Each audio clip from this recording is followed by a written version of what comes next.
What's up guys, this is Forrest Knight and welcome to iDev Journey episode 6. We're going to start off right where we left off from iDev Journey episode 5, where we ended going over, I believe, strings on lecture 16 of section 2.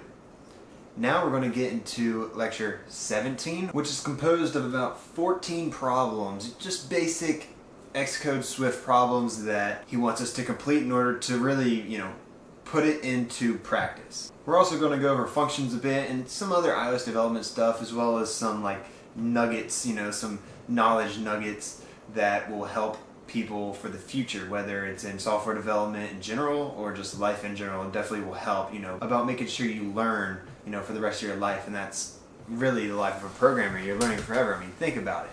Just last year, where was Swift? Just 2 years ago, 3 years ago, I don't even know where Swift came out. Where was Swift? Swift wasn't even invented yet. But there are so many Swift developers, even if the developer has been developing for 20 plus years, and he wanted to learn Swift, that's the thing, he had to learn Swift. So we're going to be learning for the rest of our lives, as long as we want to be a programmer, or really anything else in our life. I mean, in order to progress, you have to learn. So we're going to get to that, but first, let's get into how to market an iOS application, or at least how I'm going to market my iOS application. So I want to say this first. I'm not necessarily marketing my application to my YouTube channel, or I won't when it's complete, because it's not really the same market. Now, I'm not saying my future subscribers or current subscribers won't download it, because however long it takes me from like a month ago until I complete it, people are going to want to see what I've been working so hard and for so long, what I wanted to make and what I did make. And I'm sure I'm going to get some downloads from that and whatnot, but that's not really my main goal. What I'm going to do is I'm going to create another YouTube channel. The name is going to be whatever I name the app, which I have a few ideas rolling around in my head, and I write down new ideas, every month or so. Whenever I think about it, I write down new ideas, whether it's for the app, but for the name as well. And I'm going to create a YouTube channel that has to do with stock trading. Maybe go over some basic things that places like Investopedia goes over, but just put it in video format for people to receive it well. Not a lot of people like to read. I'm one of those people. I really don't like to read, honestly, but I will go on Investopedia and read information if I know it's going to benefit me in the future. I'm also going to make some other videos on there that has to do with strategies, mental health, because it's all mentality. You need to be emotionless when you trade stocks, but I don't want to get too much into trading stocks. It's just going to have some of that information, as well as maybe an Instagram and or Twitter. I'm not sure exactly. You really should focus on 2 social media platforms at a time. At least that's the rule of thumb. It's hard to be the best at all 4, but if you narrow it down to 1 or 2, maybe 3, you'll be able to do a lot better. So I'm going to focus on probably Instagram and YouTube, and then all the people who get into that, I'm going to give free content out on the application. It is a social media application, but there's going to be a page that has other content that you have to download the app in order to get it. And I'm going to be blunt with them and with y'all that I'm going to say, look, I'm giving out this free content on my app, so you download my app. And then once they download it, they'll be able to see the community, and in order to build that community, I'm planning on going to people for them to get on this platform, build their reputation, and potentially make money. So that's how I'm going to start off marketing my app. And it's not like the app is going to cost, $1, $10, $50. It's free. There's going to be a subscription business. I believe it's going to be a subscription business within. So basically make money through in-app purchases and or advertisements. And that's how I plan on making money with the app. So the app is going to be free. The content on YouTube, Instagram, and the app is going to be free. So I'm giving people a lot of free content, and they're getting a lot of other content on the app, communicating with the people on the social media app for free. But there is going to be those in-app purchases that I just mentioned. I'm not going to go into detail on what they actually are. I really want to tell you, but I can't, because if someone else goes out and makes it before me, I'll be really upset. So I'm going to try to keep it a bit of a secret, just a little bit of a secret. And that's really the main ways I want to market my app. I'm going to be on YouTube, I'm going to be on social media because social media is huge. I'm going to get some Facebook advertisements, so if you're on Facebook you see a little advertisement on the side. I'm going to get some of that, some YouTube advertisement like you probably see if you're in like the small screen right now. You probably see it like over there. I don't know, by default they put advertisements over there, whether it's like the videos in the watch now, or is it over there? Whichever way it's on, they put, yeah, I'm pretty sure it's over there. So those are probably the four main things, is YouTube and Instagram, free content, in order to get people to download the app for more free content, and I'm sure they'll stay because there's going to be a good community growth there, and good communication and good knowledge to be gained within the app. Facebook ads, YouTube ads, like I said over there with some of those static ads, as well as maybe some type of video. Like I made the trailer video for this series, I may make a video for the application, just some type of trailer video. By that time, hopefully I'll have decent camera skills and I'll be able to make my own, promotional video. But I'm going to target people who search things like stock trading or day trading or swing trading or things like that. So enough with marketing. I want to talk a little bit about how I'm going to develop my application. What I mean by that is like what order. Like a lot of people are like, I don't even know where to start, which I've been there, I'm still kind of there, but I think I understand. Because there's front end and then there's back end. So back end is where all the information is stored. Front end is what you see, like on YouTube, is what you see when you see the screen. It's the user interface. And I want to make them simultaneously. So what I want to do is, I think I may have mentioned this before, is I'm going to create a social media feed. Basically just a basic social media application with a feed, profile, and whatnot, and then make the front end on top of that as well. And then once I have that, I'm going to create, the little features and everything else that I want to add in there. And with each feature that I put on the back end, I'm going to implement on the front end, or vice versa. If I put it on the front end, I'm going to connect it to the back end, and that'll just allow me to see my progress better instead of making the whole back end and then making the front end. But then what about when you're making the front end, you're like, oh, I forgot that. Then you have to go back to the back end that you may not have worked on in a week, 2 weeks, months, who knows, and you may have forgotten. This way, you can work on the back end and the front end. If you don't like something, you can change it.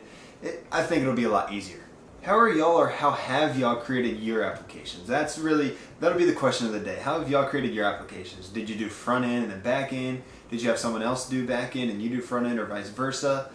Did you do them simultaneously like I plan on doing? Just let me know in the comments below, because I really want to know. I really want to try to figure out, before I actually do it, try to figure out the best way. I think the way I'm talking about it is the best way, but I want to get some input of someone who's actually done it, or someone else who's maybe in the same position as me and are just thinking about doing it. What have you heard works the best? Let me know. And right now we're going to get into the Udemy course. But first, the guy that I told you about who created the PokeRadar app? He was one of Mark's students. He took his iOS 9 course on Udemy. Hi everyone, I'm Nick Devona. I am the co-creator of PokeRadar. His PokeRadar app went number 2 overall for free apps, I believe, in the App Store. And he created that with, I know, at least one other person. And they just sold that company, so PokeRadar and whatever assets that were included with it, whatever that may be, for $500,000. And he started right here too. That's amazing. That gives us hope. There's also another success story. It's a Medium post, which is just a blog post. I read through that a little bit. Very cool. I really like these success stories, because I remember back when, I don't know, like 2 or 3 years ago, before I really got into coding, where I just thought I knew some things but I really didn't. I thought I was never going to get even to where I am now, but just imagine creating my whole entire application. It is music to my ears to be able to hear these other people's success stories who have taken a course similar, if not the same exact, as the one that I'm taking right now. And that just motivates me even more. But let's learn a little bit about iOS development. Well, what we're going to do right now is the exercise. So we're going to go over a little bit. If you haven't done it yet, you want to do it on your own, don't watch this part. Just do it first and then come back here and then we can discuss it together. I may even get some things wrong, so I don't want to put something in your head that, actually no, I'll probably edit out my mistakes and just kind of make like a short little edit of me completing this, because I don't want to take all the time to just go through the whole entire exercise. That would get boring. I'm just going to go through it right now and complete it and show you guys a little bit of tidbits and kind of my thought process while doing it. It's time for you to get into the screen. So what we're going to do right now is File, New, Playground. Now I'm on a playground right now, but I don't want to mess it up. I guess I could do save as and name whatever I want, but oh well.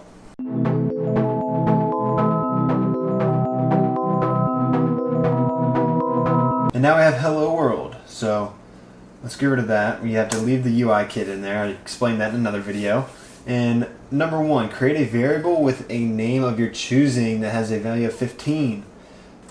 Question 1, and always use camel case. So you don't want to do like this. That's just not proper. You want to lowercase first letter, and then every word after that you want uppercase. So question 1 equals, what am I doing, a string? Oh, value, 15. I don't need a semicolon because it's Swift. Question 3, create a third variable that stores that sum of the first and second variables. My little tidbit is this. You don't want to do that.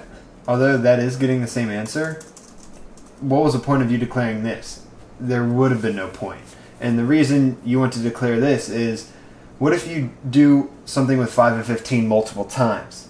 So what if you add it, subtract it, multiply it, all in different, all to be stored in different variables? What if you had to go back and change that? Then you have to find where 15 and 5 are everywhere in your code, or you can just change one code right here. So let's do this. It's question 1 plus question 2, and you can just start typing and enter and it'll work. I don't know why it's not showing up. That's not it.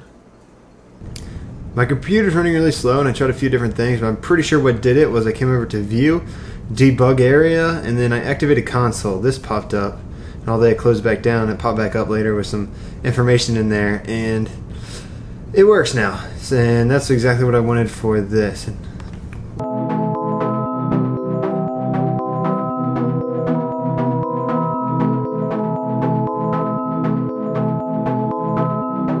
Equals 10.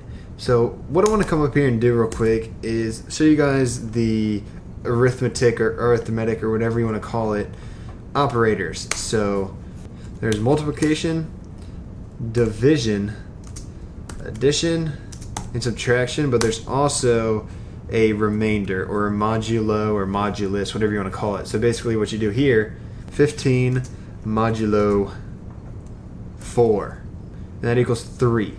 Because, actually, let me pick another number just to make it clearer. 6. And this is also 3 because 6 only goes into 15 twice. So 6 plus 6 is 12, and then with the remainder of 3. Modulo gives you that remainder. Like before, 4 only goes into 15 3 times, but the remainder is 3. That's why I gave you another example, or a different example, because I didn't want you to think that it was just regular division. Before, remainder of 1, because 4 times 11 is 44, remainder 1. So let's delete that and you guys understand what a modulus does.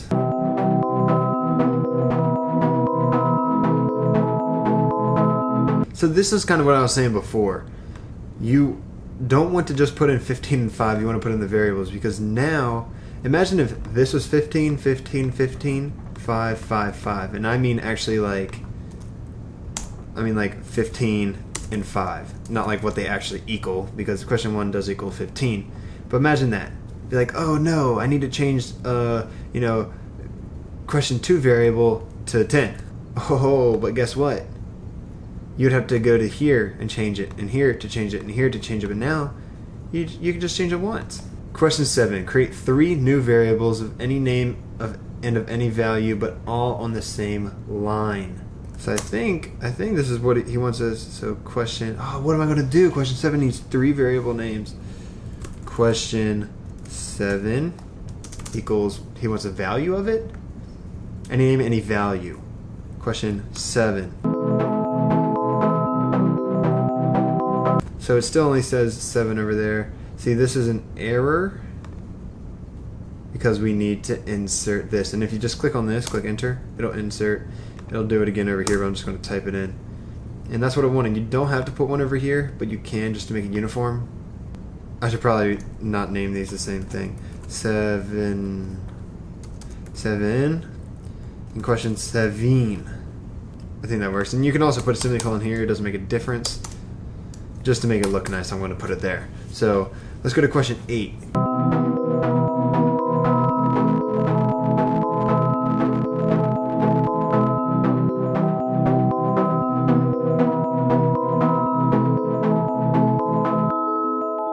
So I just want to show you guys this. I don't know why they didn't like take advantage of this opportunity where we declared this question 9 as a double. So let's just do question 9 equals 9. See, that works, right?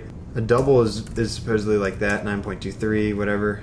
And for example, let's just take this out. So we declared question 10, and let's make that equal to 9.23. It doesn't work because 9.23 is a double, which is basically a decimal. There's also float, which is 32-bit, while a double is 64-bit, and a double is preferred. A lot of people are like, oh, I'm going to use a float, so I use less memory, so my program runs faster. Well, you don't want to do that. You probably always want to use double, and that's generally what Swift will assign you if you don't do something like this. So for example, if you just did this, 9.23, it'll still work. It'll just make it a double automatically. And that's just to show you that you can declare a double as an int, but not an int as a double as well. You can assign a double to you can't assign a double to a float, but you can assign a float to a double because a double is bigger than a float, so it doesn't fit in it. But a float is smaller than a double, so it will fit in it. Now let's get back to question 11. Create a variable of type string with a value of hello.